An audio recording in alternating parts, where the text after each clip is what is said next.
Um,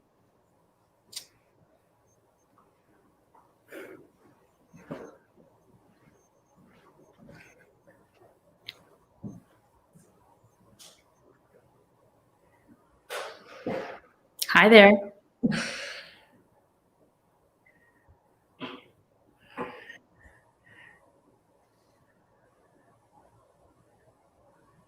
Okay, our audience is there. We're live. All right. So, do we start? Should we give an intro or do we go right into it? I'm Chani Fingerer. I am a registered nurse in the States. I've been working labor and delivery, postpartum, and newborn care for the past 7 years. And I am also the owner of Yoledet Academy Instagram account, and recently launched my podcast, the Happy Birthway Podcast. That's all about prenatal, perinatal education and birth stories. And I'm really excited to be here. And I'm Dr. Dina Zimmerman, who's a pediatrician, a lactation consultant, and also a yoetzet halacha. All right, so I will start. The more science progresses, the more we know of the benefits of breastfeeding for both mother and baby. So the more we know in science, the more it informs us of how halacha is interpreted. So what we do know now about the benefits of breastfeeding is to baby, it decreases the risk of SIDS, it protects against respiratory and gastrointestinal diseases, it reduces ear infections, it lessens the likelihood of type 1 diabetes, it decreases risk of childhood cancer. It protects against allergies. Those are some of the benefits to baby. Whereas the benefits to mom, it lowers her risk of osteoporosis. It reduces her risk of breast, uterine, endometrial, and ovarian cancer. It decreases the insulin use for breastfeeding mother with diabetes. And overall, it decreases the incidence of heart attack, stroke, and diabetes. It also, in the immediate postpartum period, helps with making sure that the uterus is contracting strongly, which can thereby reduce the risk for postpartum hemorrhage. And it also decreases the risk of anemia and infection. So, Dr. Zimmerman, can you tell us how the science affects halacha here? Okay, so one of the underlying principles in halacha is the importance of preservations of one's health. Okay, we have a halachic principle in terms of how we have to do things to protect ourselves. It's called din ma'akeh. Okay, we learn from the rule in the Torah that if you build a house, you have to put a fence around the roof. And this is developed over the course of halacha to say we need to avoid all things that can be potentially dangerous. Okay, so as time goes on, I mean, there was a Cochrane review of the literature about all the benefits of breastfeeding, which was published in 2017, which really starts to talk about not breastfeeding as having potential health risks. Think of the opposite of all the benefits that you just talked about. And that already starts to put it into a halachic context of something that should be done.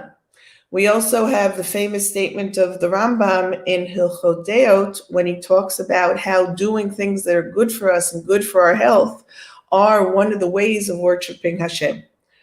Okay, so it is important always to realize when we're talking about halacha that everything is case-based.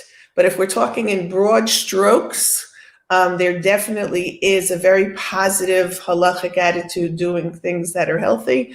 And as you pointed out so well, there's so many things we know today about how important breastfeeding is, not only for the health of the baby, but for the health of the mother. And that's how it fits together. Right. Thank you. Okay. Now, breastfeeding is wonderful and beautiful, but just because it's natural doesn't mean it's not hard work. It doesn't mean it's not going to cost some money necessarily. So, breastfeeding education and support are needed before you even give birth. And the reasons are, firstly, these two factors are known to be one of the most significant factors in whether a mother goes on to actually breastfeed and whether she goes on to exclusively breastfeed her child.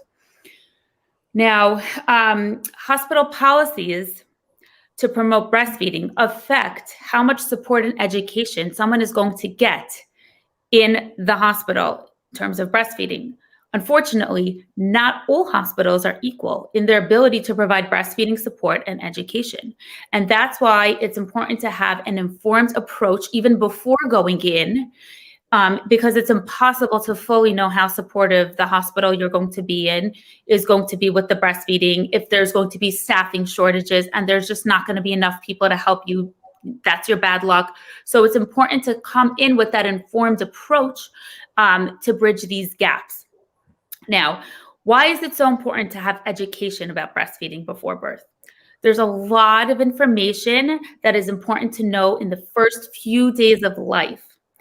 When you understand and have time to process the challenges beforehand, then you're going to have realistic expectations and you're going to decrease disappointment when you're faced with challenges because you're going to know, oh, I learned about this. This is normal. This can be a common problem and there are ways to remedy it. Now, giving birth also is very stressful. And in the immediate hours and days postpartum, there is so much else going on. The mother needs to recover from the birth. She may be exhausted. She may be in pain. She may be overwhelmed with her baby's needs at large and anxious about their baby's well-being, as is just so common for mothers to be. And all of these things are barriers to be able to fully and comprehensively learn and understand and get that education in those first few days. And some of this education is really extremely relevant to specifically those first few days, not toward the entire breastfeeding future course, but that can really make it or break it these first few days. Now, besides for the education, we want to set up a support system ahead of time. The first few weeks, as I said, are very overwhelming, the first few days especially.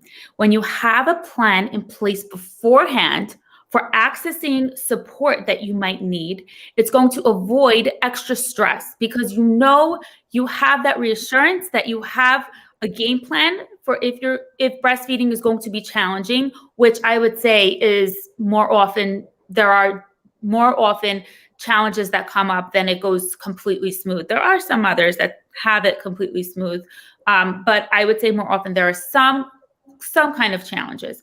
So once you know you have that support system to turn to fall back on that's already in place, it's going to be calming and reassuring for you, which is in and of itself extremely important when you're breastfeeding. We want you to be less stressed. Okay, and then we spoke about how different hospitals have different levels of support. So one thing you can do is you can actually research the hospital that you plan on giving birth in. And certain things that will tell you is the hospital baby friendly? In general, baby friendly means that the staff gets a lot more training about breastfeeding. They have many hours of training about helping to support mothers who are breastfeeding. Also, you can find out what kind of lactation support is there in the hospital. Are there certified lactation consultants that have a lot of extensive training? It's more than just a nurse or a doctor. And Dr. Zimmerman, you are an IBCLC, which is, I would say, the gold standard of certification for lactation consultants, because we know there are a few different kinds. So are there lactation consultants over the weekends? Because you may give birth over the weekend. Are there lactation consultants in the evenings or nights? These are all good things for you to find out beforehand in order to set up a good framework to make that breastfeeding successful. Now, also important is to find a pediatric provider that is breastfeeding friendly. Some pediatric providers are more supportive of breastfeeding than others. Some of them could just be a little parav, a little neutral, and say, if challenges come up, we'll just say, it's okay, give the baby some formula, or even recommend to mothers to give the baby formula, which is against the guidelines and practices that we have. So it's important to ask around and find a pediatric provider that is breastfeeding friendly, whether that's a pediatrician, a family doctor, or a physician's assistant, a nurse practitioner. Another good thing and important thing to do is compile a list of lactation consultants' names and numbers during pregnancy, even before you give birth. And the reason for that is because when you have problems breastfeeding in those first few days, it's like the world just is falling apart. And now you have to start making phone calls just to get names of lactation consultant when you can barely like even go to the bathroom and eat breakfast. And now just making one phone call feels like such an overwhelming task. And so like this, if you have a list, then again, you have that reassurance to fall back on, that you have a plan in place in case there are challenges that come up that you would need a lactation consultant. Also, if you establish contact and just make a call to one lactation consultant and say, hi, my name is Connie. I'm 37 weeks pregnant. I am having my first baby and I don't know anything about breastfeeding, or I'm having my second baby and breastfeeding was really hard with the first baby. I just want to introduce myself and just find out, do you make home visits, et cetera, et cetera. Like this, you've established contact already. So if you need to call this a lactation consultant, you know them already, you've spoken to them already. And you can even just feel more comfortable calling and saying, hey, is this something that I need to be seen for? Okay. Now, also, not everybody gives birth in a hospital. Some people give birth in a birth center and some people give birth at home. And what that usually means in a birth center is that you're going home sooner than you would in a hospital. And at home, you are not going to have 24/7 round the clock people who are professionals who are trained in giving breastfeeding support. So it's especially important if you're going to be having a birth outside of a hospital to have the lactation consultant set up to make contact with them at least once so that you know you can have the help readily available. Ask your friends about lactation consultants they've used that they've been happy with. Ask if you're already using a pediatric provider for other children, then you can get that information from them too. Most pediatricians will work closely with a lactation consultant. Some pediatricians are actually lactation consultants. I actually work with a pediatric nurse practitioner in the hospital, and she is a lactation consultant, and that's all she does. She doesn't practice anymore in pediatrics. That's all she does. So find out from the pediatrician. Now, as well, different lactation consultants have different personalities. And as in any relationship, in any working relationship, different people will mesh better. So another good thing is just ask friends, maybe establish contact, call a lactation consultant. If they sound great, great. If something sounds a little bit off, you can try to make another phone call. Like this, you're not in, this hormonal mess, and then someone comes to your house that you just completely don't vibe with, and then it sets you off into another whole postpartum hormonal craziness. Okay, now another really important factor that we have through research that we know affects the success rate of breastfeeding is family support, societal support. It is a very, very significant factor. And some people come from a family where everyone's breastfed and they work hard toward it and they promote it and they encourage it. And that's a big priority for them. Other people may come from a family where their mother formula fed and their sisters and their sisters-in-law and their aunts and their grandmother are all formula fed or at least supplemented, and they don't see what the big deal is with formula. Just give the baby formula. If it's not working out, you have sore nipples, just give the baby formula.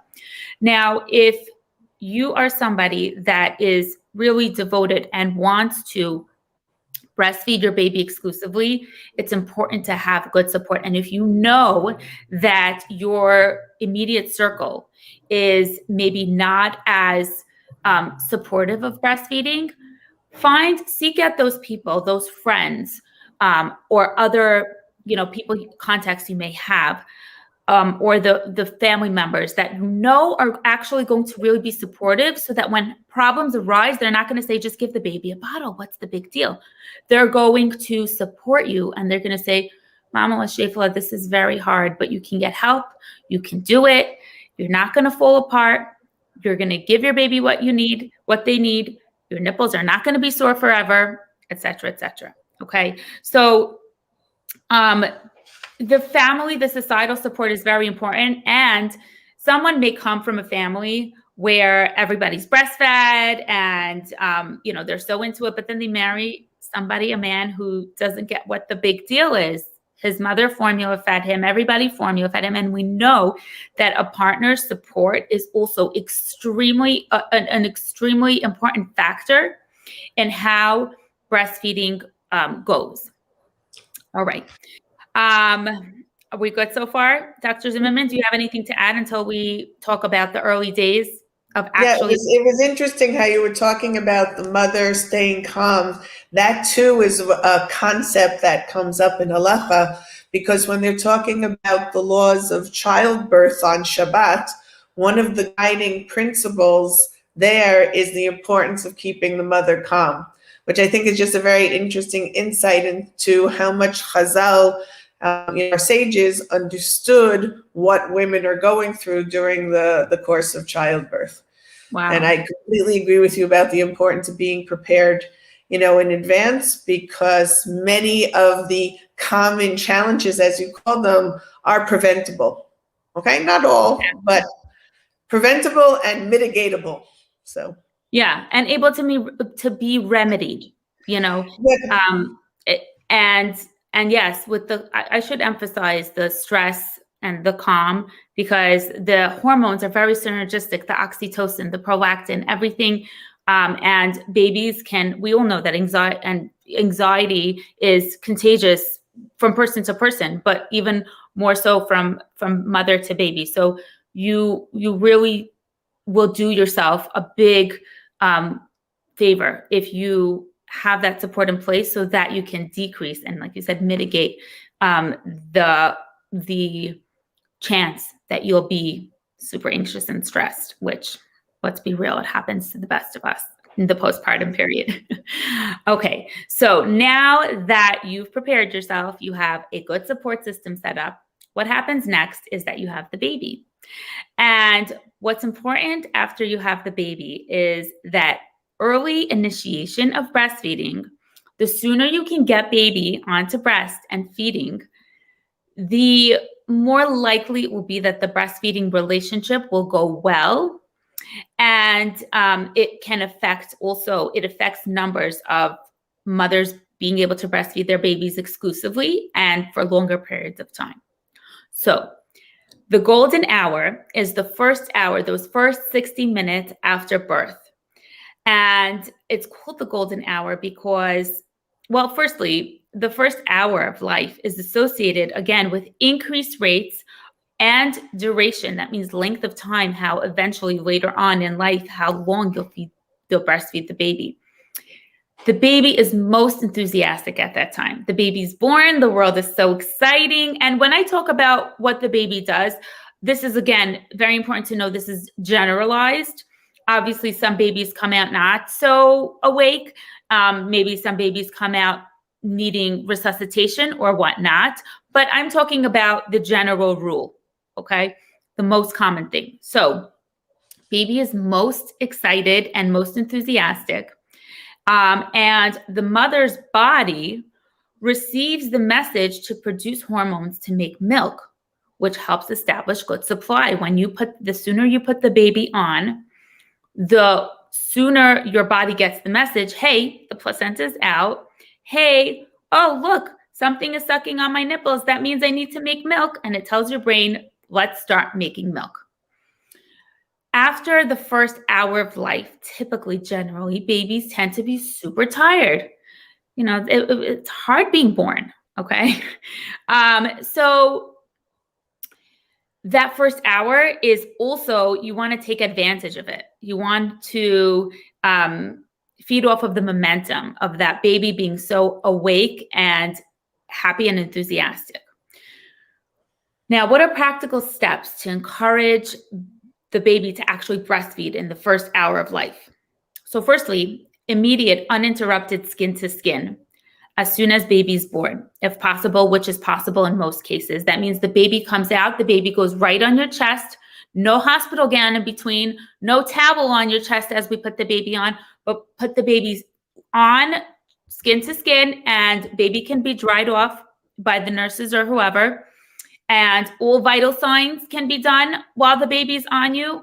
All medications can be given while the baby's on you. I do footprints on babies, on their mothers. I really master the art of doing it upside down, because I can put the diaper on the baby when the baby's skin to skin on the mother with the tummy. So everything can be held off. You don't need to weigh the baby in that first 60 minutes of life. You can keep the baby on you skin to skin. And like I said, delay all the unnecessary procedures. Weighing, no. Bathing, definitely no, because the recommendations now are actually to delay bathing. If baby's healthy and fine and someone wants to take the baby out to give them medications or to do vitals, you can just ask in the hospital and say, oh, is my baby's safety at risk if the baby doesn't leave me? And if not, then there should be no reason for you to be separated from baby. Okay, so if the baby is reluctant to breastfeed, because again, kids are, all kids, they're on their own timeline. They want to do what they want to do. So what if your baby doesn't want to breastfeed? You did all the things. You did skin to skin. You delayed the cord clamping, which I didn't emphasize as much, but it's basically not cutting the cord right away. It's waiting at least 1 minute, if not longer, for all of that oxygen and iron-rich blood to pulsate and to get to the baby before cutting the cord. So you did all of that. You did all of the things. You did all of the rules, and baby's just still really not interested in breastfeeding. Obviously, keep on trying. Keep holding baby skin to skin and allowing baby to try. And you can actually manually express and ask the nursing staff to show you how to manually express milk right in that first hour, even if your baby is not latching on. And you will likely get some colostrum because your body starts making colostrum already. Even before you have the baby, there's colostrum in you. Some people will even leak colostrum before they have the baby. They're blessed. But you can manually express, ask the staff to help you manually express. It's not something that typically, in my experience, I've worked in 4 hospitals, it's not something that hospital staff will typically be like, oh, let's show you how to manually express. But this is the second best way to tell your body, hey, there's a baby, the baby's gonna need to eat. Let's start making milk. And if you get anything, you can put it in a little spoon and a little medicine cup and feed it straight to the baby. Okay, now in the case of a birth that is not your classic vaginal birth, such as a cesarean, it is possible to do many of these things too. Typically, you need extra staff on board to help out. So it never hurts to ask for all of these things. And if there's extra staff on hand, most likely they'll be happy to come in and help. It depends. As a nurse, I can tell you that it really depends on the day. So just daven that the day you'll come in, there will be extra staff on hand to do all of these things. Some hospitals, and I will say that more likely baby-friendly hospitals, they are the ones that actually put the extra effort into doing these things. For example, in a C-section, where skin to skin may be a little bit more challenging. The mother breastfeeding the baby in that first hour may be a little bit more challenging. Keeping the mom and the baby together may be a little bit more challenging. But baby-friendly hospitals typically tend more to do, to put the extra effort in to do these things. And I need to say that baby-friendly hospitals already have all of this in place. That's their standard policy. They do this all standard. Okay, now let's talk about rooming in. So sending a baby to the nursery comes with a price. I want to just ask you, Dr. Zimmerman, do we have captions that are being put out? Because I think we were supposed to have captions of the topics. They're not here, right? I'm just going to put up what we want when into the chat, if we have links or stuff. In the meantime. Okay, so sending the baby to the nursery comes with a price. Breastfeeding is often not instinctual. Okay, it's learned, it's natural, but you still need to learn. You still need to work for it. When a mother and baby stay together, it enhances this process. Okay, because it's a dance between the mother and the baby. The mother needs to learn the baby's cues. The mother needs to learn what to do. She can continue to learn the baby's feeding cues as the baby stays with her. Every time the baby wakes up or starts to stir, she can start to figure out, oh, this is my baby telling me they want to eat, because babies can't speak English yet to tell us. So the mother learns the baby's feeding cues. Now, as well, interestingly enough, mothers also have less engorgement. Not interestingly enough, it makes a lot of sense, because when the baby starts to stir and the mother sees that the baby may be hungry, the mother's going to start to feed the baby and empty her breast. Versus if the mother sends the baby out to the nursery, then the baby stays out for a while. The mother's breast may fill up sooner, and she may have more engorgement. That will make it more difficult to, it's just more uncomfortable. It's going to make it more difficult to latch baby on, etc. Now, that being said, I do have a place in my heart and compassion for some mothers who really feel like they need the extra bit of help with their baby, and need to send the baby out to the nursery. Sometimes the mother has a medical condition and she may not be able to care for her baby independently, especially if she doesn't have the support of, a husband or a friend or a mother that's there with her in the hospital. If she just had a C-section, she can't move around. If she had some kind of medical complication, she may be on medicines that may make her groggy or dizzy or unable to get out of bed. So in a case like this is definitely a case where it would be safer to have the baby, in the nursery if need be, if she feels like she cannot safely meet her baby's needs. Now, sometimes also mothers will have a long labor and it may be complex. It may end up in a cesarean or whatnot. And I see sometimes mothers really try everything that they can to room in, and they really do a beautiful job. And at a certain point, they kind of just break and they just start sobbing. And I have Rahmanas on them, because they really try to do everything they can. And it's been like 3 days of being up 24/7, not sleeping, having a lot of stress on the body. So, I definitely think that for healing, there is a place to send the baby out if there is a nursery in the hospital. And I just need to say also, if there is a nursery in the hospital, people should know that it depends on staffing too. So just dive in that there should be enough staffing, because I work in a hospital with a nursery, but which is happening more often than not, when there's a lot going on, we close the nursery. So, some people actually, they're very into, I want to send my baby to the nursery, and they research and they specifically pick a hospital that has a nursery, which is the rates of hospitals having nurseries is decreasing. And they, only to come and find out, sorry, the nursery is closed tonight. We don't have enough staff to man it. So, even if you do send your baby out to the nursery, firstly, you can have the baby brought out to you to feed. Okay.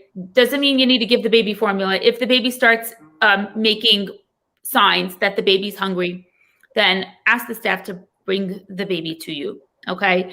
As much as possible. Now, let's just cover quickly latch. Do not underestimate the importance of a good latch, okay? If the baby does not have a good latch, it can cause so many issues, namely pain, which is not going to want you to breastfeed because you're going to be in pain. And when I sit with a mother and help her latch the baby on, it's one of my favorite things. It's like a puzzle, actually, like just getting that good latch. And sometimes I'll come in, the mother's had the baby 12 hours ago, and no one's really shown her how to latch her baby correctly. And she's complaining of pain, and her nipples are starting to get cracked. And then I get that good latch, and she's like, you changed my life. Oh my gosh. I can't believe it. This feels so different. Latch is extremely, extremely important. Do not underestimate the importance of a good latch. So if you're having nipple pain when you're breastfeeding, you ask the staff to help you troubleshoot your latch. Okay. And I need to say that in most hospitals now, also staff really is obligated as part of their protocol to watch at least one full breastfeeding session that a mother is having. Okay. Doesn't always happen, but it is definitely a reasonable expectation to ask a nurse to do. Now, we want to also avoid artificial nipples because they can interfere with a good latch. It requires different coordination, different use of different muscles. It's a different shape. And it reduces the message to the mother's body to make milk. So the recommendation is to avoid artificial nipples until breastfeeding has been well established. And next, it's important to know the normal newborn feeding patterns, which you're going to learn when you stay in together with your baby as much as possible, right? Frequency. The baby needs to feed at least 8 times per day, but more typically it'll be 10 to 12 times per day, and it may be even more frequent, especially in the beginning. Supply and demand cycle. When a mother is breastfeeding a baby, when mothers breastfeed a baby who's hungry, it's a synergistic relationship, right? Supply and demand. So when you feed your baby, that's telling your brain, hey, there's a baby here that's hungry. Oh, let's release the hormones that we need in order to make more milk. And thereby the body starts to make more milk. So again, with the artificial nipples, that's one less time that your body's getting the message from baby that your body needs to make milk. Now, second night is called the cluster night, and it could be the second day, but typically the second 24 hours of a baby's life is called the cluster feed day. And this is so normal for people to know because so many times I have mothers that tell me, I don't have enough milk. My baby won't come off of me. I don't have enough milk. My baby's so hungry. And it's not that you don't have enough milk. This is a normal phenomenon. Okay, baby is starting to become more awake, starting to become more alert. Their tummy is very, very little, 5 to 7 milliliters, teensy tiny, like the size of a cherry when they're born. And now it's starting to grow. And remember, we talked about the supply and demand. So now supply and demand, they're saying, I'm hungry, make more milk, make more milk. And the more you feed them, the sooner your milk will come in and in greater quantities. So this is normal. And if you know this ahead of time, it will make you believe in yourself that you can make milk because we know 97% of mothers are able to make milk. The 3% for different reasons, such as medical reasons, cannot.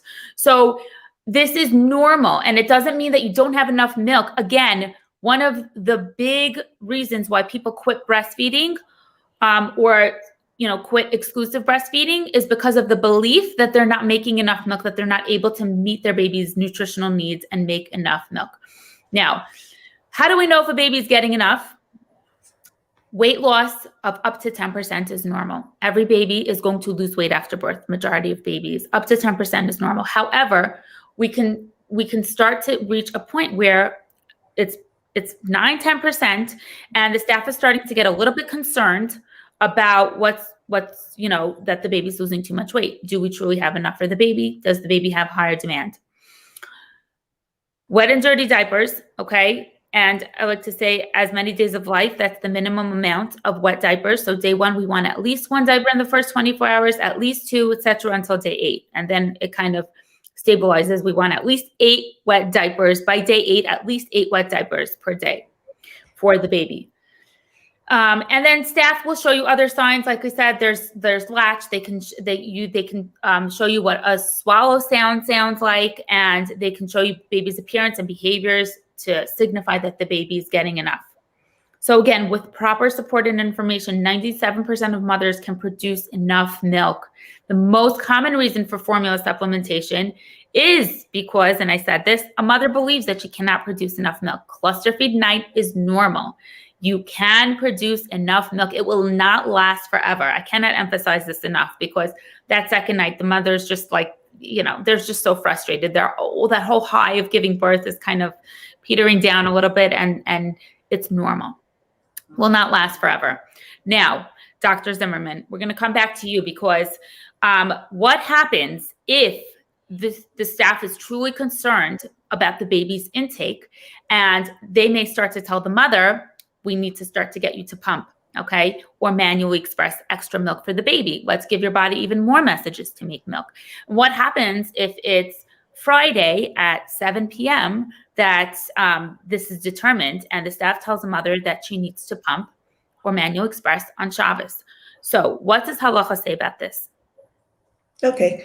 Before I start talking about the halachas of Shabbos, a question came in from our audience, which ties in a little bit to what you were saying before about sometimes there being staffing problems. And they asked the question from the point of view of Hilchot Nida, can a woman ask her husband for help?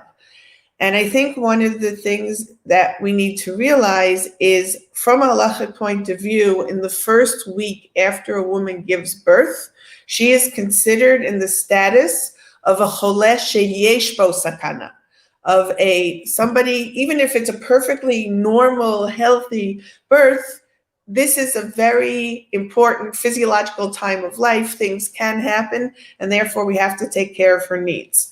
And therefore, when we're talking about halacha, and this will be true in the pumping and the fasting and all the topics we're going to talk about, it's always a matter of balancing one halachic principle against the other halachic principle. So yes, a woman after she has given birth is in the same status of a nida. And if there are other people around who can hand things to her, that would be better. But there's no question, if there's a staffing issue, she's there by herself, the only person with her is her husband, then he can do the things that she needs. Attempts to be made not to touch directly. Okay, so if you're handing the baby to the mother, hand it so you're like holding it on the baby's blanket and things like that. So the dad certainly can help out. I just want to, just one more thing with that is important to know from a nurse's perspective, and I hear nurses say this, it's a little bit, nurses have resentment when they get called in just so that they can take the baby out of the crib to give it to the mother as well. I'm not saying what the right or not right thing to do is. I'm just saying that needs to be kind of a consideration. If the nurse is with you in the room, it's different. But if you're calling the nurse in specifically just to do that, and she's in the middle of dealing with a patient who's in immense pain, and she has to leave that patient to take the baby out of the crib to give to you, again, everything in context, but it's good to keep that in mind as well. Okay, so getting back to the pumping question that you asked, and remembering now we're talking about a woman right after birth. So the halachic principles that we have to keep in mind as far as pumping is that the actual action of pumping is a Torah level prohibition on Shabbat. Okay, and that's even if it's done without electricity. It's actually the removing milk using technology, because obviously breastfeeding directly is no problems on Shabbos, so is an issue that has to be taken into consideration. Now, the Torah level prohibition is taking the milk, putting it into a vessel, and feeding it to the baby. So if the reason that the mother is pumping is because she's engorged, okay, and for some reason she wouldn't be giving the milk to the baby, that's not a problem, okay? And she can definitely do that. That's straightforward. Already they talk about it in the Shulchan Aruch about the importance about letting a mother remove milk from her breast if she needs to. The questions come up more, and that would be the same thing as well if she was pumping and nothing was coming out and she's just doing it for the extra stimulation, okay? So that is not as much of a problem. The issue comes in when we're actually feeding the milk to the baby, okay? Because I said that's the Torah prohibition. But remember, you're talking about a situation in the hospital where we're in the first week of life. Okay, and therefore the needs of the baby for this milk, the dangers to the baby, especially in these first days after life, being exposed to formula, because the baby's gut cells are very open at this point, and things can get into the system and prime the body to recognize these foreign proteins in a different way. And therefore, I would say in the situation that you're talking about now in the hospital, definitely, she should hand express, okay, even though it doesn't matter with the electricity, as I said, but the issue of the pikuach nefesh, also in the mother, also of the baby, would overweigh the halacha considerations of breastfeeding, of pumping that I talked about. Now, the issue of pumping on Shabbos could be an entire, hour talk. And we're going to put in the chat a podcast that was already done on the halachic issues of pumping specifically. And I'll just end up a question that because it's a matter of balancing issues, halachic issues, then it depends a lot on the age of the baby. What I just said about the newborn is not necessarily going to be the same answer if a woman is asking a question about, a 1-year-old who's also eating food and things of the sort. So that I think also illustrates what I said at the beginning, that halacha is very much a case-based kind of situation. So we're kind of in this talk outlining halachic principles and ideas, but when you're coming to an actual situation, ask the question. But I hope by giving you, the background, women know that they should ask the question and that it's important and that they should get it. Someone asked also, just one last word about the pumping, about what if she is, going back to work, okay, and she's having supply issues.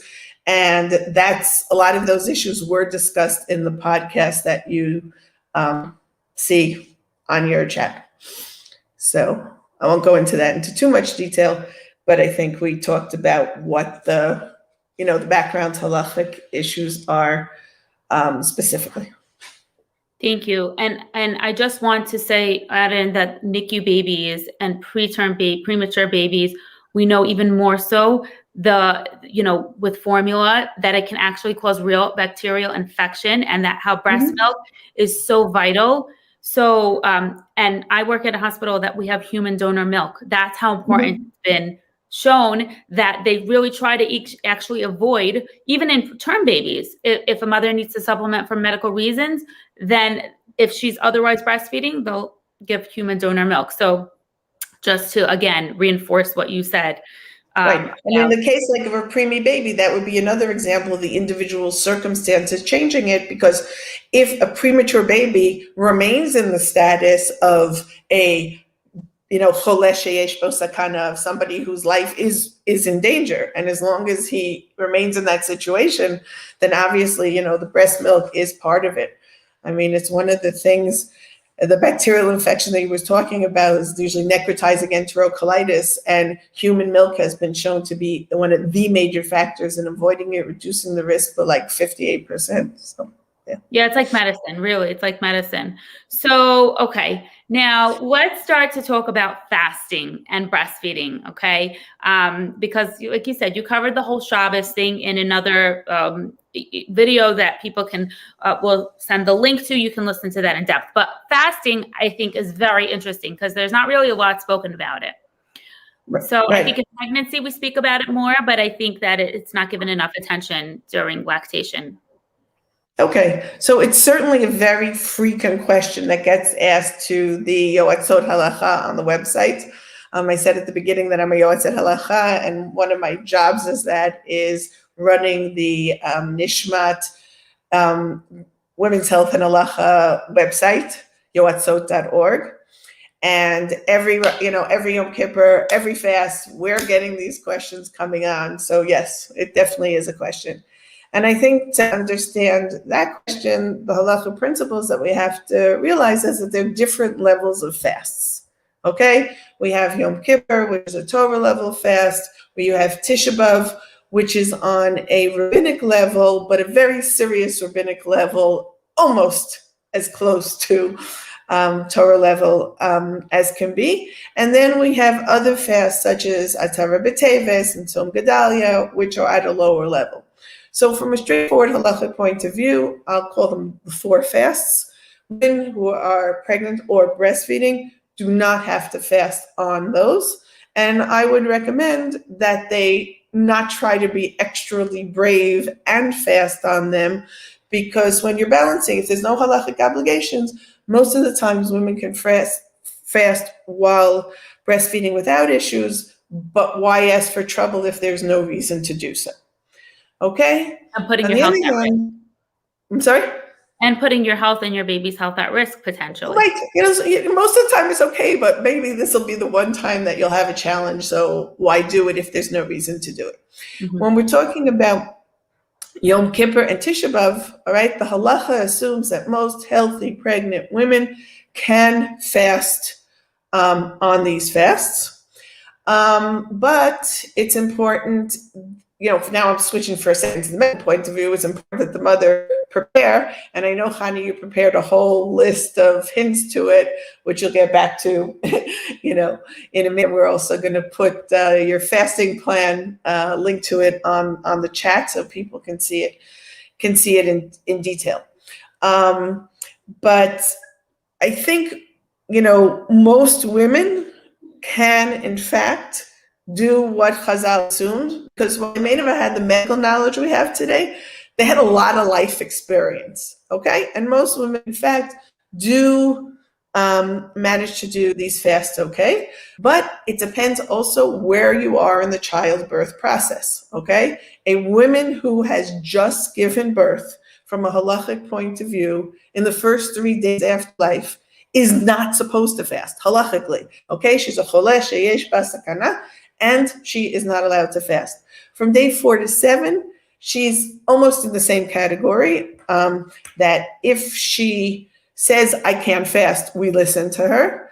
And I would recommend that in that period of time, because we're still establishing breastfeeding, she should not go out of her way, to fast even on Yom Kippur. When a woman has, not only a woman, a man has a medical reason not for fasting on Yom Kippur, one of the things that is recommended is shiurim, small amounts. Because in order to reach the top level of prohibition on Yom Kippur, one has to eat at least a minimal amount or drink a minimal amount. And if one doesn't reach that minimal amount, then what one is doing is less of a prohibition. Okay, so when we're saying that something is permitted on Shabbat or something is permitted on a fast, we do try to minimize it what we can if possible. So that's the idea behind shiurim. Of the eating and drinking for breastfeeding women, the drinking is more important. So she can put the emphasis on drinking small amounts frequently. What the exact small amount is and how frequently, there are a couple of different halachic opinions, so that's worth checking up closer to Yom Kippur if it's a relevant situation. Once one is drinking, it doesn't just have to be water. So one can drink something that has a little bit of caloric value to it, like an apple juice, a clear broth, things like that. And that's the way that one can get through Yom Kippur without it impacting on either the health of the mother or the health of the baby. If the fast that comes out at a time that a mother needs to eat is Tisha B'Av, this idea of shiurim is not part of Tisha B'Av, so either she's fasting or she's not fasting.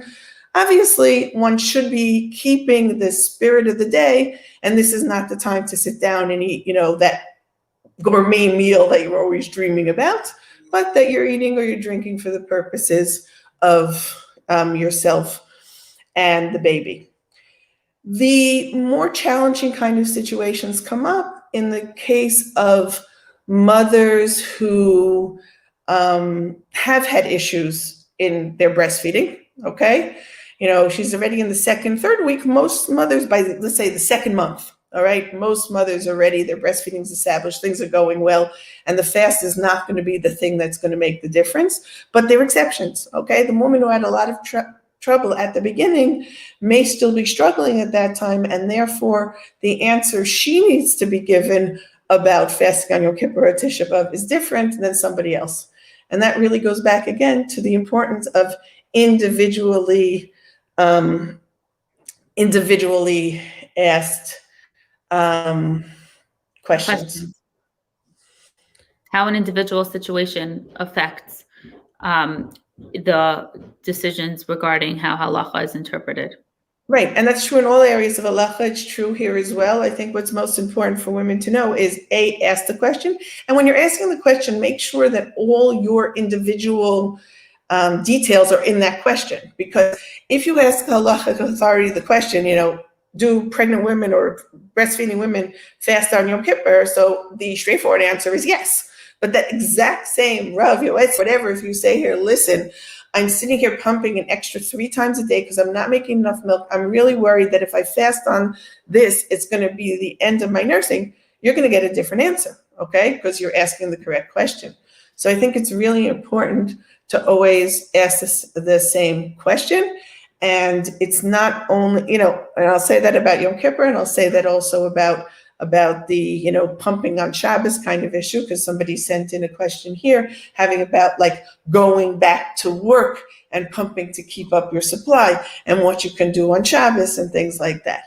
So very often when it's a matter of keeping up your supply on Shabbos, the fact that you're with your baby over Shabbos and nursing, all right, is probably the best things that you can do to keep up your supply. But in situations, whatever, the baby's not latching, if it is understood what the issue is and what the price is, etc., one's going to get a different answer than just asking the same question. And I'll just touch on one last question that came in, through the chat that ties in what you said before. Taking the nurse into consideration when calling the baby, the idea is not to leave the mother there suffering. Okay, really remember that the mom is a really important thing here. She's important from a halachic point of view also, and you're not supposed to leave her suffering, and that's part of the halachic considerations as well. That's brilliant, which is common for a mother to have to wait in the hospital. Nurse is not going to be able to always run in right away. Thank you for that. So we're running short on time. I'm just going to quickly gloss over the fasting plan because there should be a link, I think, to it. Is it going to be linked here? It's supposed to be put up as a link on there. Yeah. It's a PDF, but basically, like Dr. Zimmerman said, hydration is so important, more important than any of the other things. And you can't start hydrating the day before as an afterthought, okay? You have to start storing up, you have to start building up stores a few days in advance. And you already have high hydration needs as a breastfeeding mother. So you're going to have to hydrate even more on top of that, okay? And the details of hydration is going to be there. Secondly, decreasing activity as much as possible so that you conserve your energy, which means with the children, other children, you want to make sure you have a plan with them, which means not going to shul if you're afraid that you may compromise your fasting, because on Yom Kippur, fasting is the priority. That also means that if you need your husband's help, do not feel bad, because again, the priority is fasting. And then stay in a cool environment. That's part of the decreasing activity. That's also going to help you with not getting dehydrated. And milk supply, super important. It's probably going to decrease the day after the fast when you've depleted all of your stores that you have already in you. And that's okay. You're not going to damage your supply permanently. For the next 2 days, hydrate, replenish with drinking a lot, and breastfeed very frequently. And again, we spoke at the supply and demand. So this is what is going to allow your body to get back to its supply. So it might be a temporary dip in your supply, but it's not going to be permanent if you continue to do all these things. And of course, like you said, discuss with the Rav, because every situation is different. Discuss what threshold at which you'll see that it's time to break your fast. And any other personal medical conditions and situations that you have. And then shiurim, of course, like Dr. Zimmerman said, there are different opinions. So speak to your personal Rav about their opinion, when you should start and how frequent, and the amounts. So let's just duration of breastfeeding, right? Let's cover that topic about what the Torah's view is on duration of breastfeeding. Okay, because all the authorities, the World Health Organization, the American Academy of Pediatrics, say at least 6 months of exclusive breastfeeding, preferably. And then the World Health Organization, which is kind of known as the authority, says 2 years. The American Academy of Pediatrics says 1 year, but will probably end up changing over to 2 years as well of breastfeeding. And they recommend that as the healthy thing. So Dr. Zimmerman, what can you tell us about halacha and duration of breastfeeding and just the Torah view? Okay, so first of all, I just want to give a little bit anthropological background to these lengths of breastfeeding, because someone in the audience might be saying like, "What?" Um, but in fact, the recommendations of all organizations are exclusive breastfeeding about 6 months of age, with continued breastfeeding, obviously along with food, healthy food, preferably food that's culturally appropriate for the families, for the family's diet. And the only difference between the two opinions has to do with what the minimum is. So the AAP's minimum is a year. The World Health Organization's minimum is 2 years. I'll point out the Canadian Pediatric Association has already gone over to 2 years. So it's not only, developing countries versus not developing countries. Canada does recommend a minimum of 2 years, but they all agree as long as the mother and child desire. Okay, so these are minimums, not maximums. There was an anthropologist by the name of Dr. Catherine Detweiler who tried to figure out what is the natural amount of time for breastfeeding in humans, because there's so much cultural overlays now. The fact that many people breastfeed less. Well, what was the body meant to do? So she did it in a couple of ways. First of all, she went to look at more traditional societies that have less cultural overlays. And in those societies, the length of breastfeeding is usually from about 2 to 4 years. And she also tried to compare humans with other primates, either based on the length of their pregnancy or based on the length of when they double their birth, when they reach their birth weight, when they reach a third of their adult weight. And she did all kinds of calculations and came out from that also the amount of time is somewhere from about 2 to 5 years.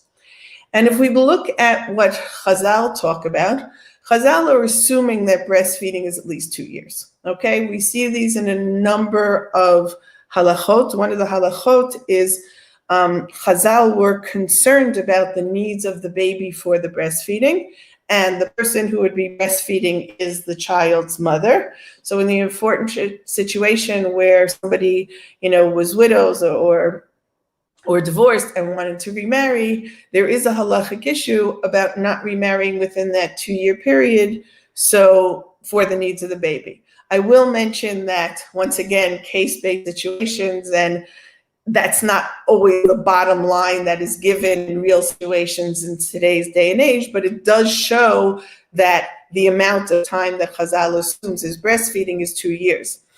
You can also notice that Rashi talks about 24 months, because when we have this scene in Breshit where Avraham is making a party because Yitzchak has been weaned, you look down at the bottom of Rashi and he's going to say 24 months, okay? Because that was obviously the amount of breastfeeding. Halacha also does have a maximum age, all right? At a certain point, it is assumed that children are not nursing from the breast anymore. And this actually has to do with halachot of kashrut. It does not have to do with modesty, okay? The maximum age in halacha is 4 to 5, okay? 4 in a healthy baby, 5 in a less healthy baby, though this is not like a pikuach nefesh kind of situation. This is basically a child who still wants it can continue and getting it up to age 5. And therefore, from a Torah point of view, we have a duration of breastfeeding from 2 to 5 years. And I just find it fascinating how that fits in to the anthropological data that I talked about, and also to the recommendations that are now being given by the the organizations in terms of the duration of breastfeeding. So I see we've come to the end of the talk. There is one question here about, if you're nursing behind 12 months, are the halachic considerations for things like fast the same? The importance of the breastfeeding is still true. However, usually by the time a mother is also giving the child food, the baby does not need the milk that she would express on Shabbos or suffer that to the same degree, okay? Moms can go away to conferences for 2 to 3 days at that age, which is why extended breastfeeding is not the same experience of newborn breastfeeding. It's not like 10 times a day until they're 5.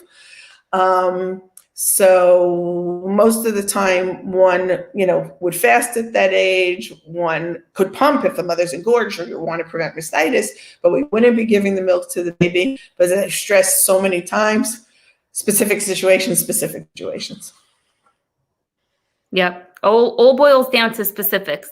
So I think we're coming to a close, and we didn't really get to discuss the modesty piece, which we wanted to. I don't know if you can tell it to us in 2 minutes, but okay, so basically, as I said before, first of all, Chazal do not have a problem with a 3-year-old or a 4-year-old breastfeeding. Breastfeeding is a natural kind of thing. This is within the time that babies can breastfeed, and it's not considered an issue of tzniut. And also within the confines of the house, all right? There's a famous Ben Ish Chai which talks about how the husband does not have to leave the room if his wife is breastfeeding, okay? He can go around his regular business. He shouldn't be sitting there like staring at her, but he doesn't have to do it, and she doesn't need to cover up within her house, around even her during Nida. husband. Even during Nida. Yes. It's very important to know. Mm-hmm. Right. Okay. And I think it's important in terms of just making this easy for mothers, and that mothers don't have to always be running into another room. In terms of, when other people are in the house, then there is a little bit more of modesty, but it's not the breastfeeding that is an issue. And mothers very often learn quickly how one can nurse incredibly modesty to the point that no one even knows practically what they're doing. One can stay in the room, slightly turn their back. They have, so that's already a matter of cultural comfort, how to be able to do it. But mothers should not feel that they're doing something shameful in breastfeeding. It's totally the opposite. They're doing something, wonderful, and something that's very much looked on favorably for halacha. And we as a society and a community should be trying to make this as easy for moms and as pleasant for them as possible. Yep. Thank you so much. Thank you. And it was great doing this. I learned so much. Good. Okay.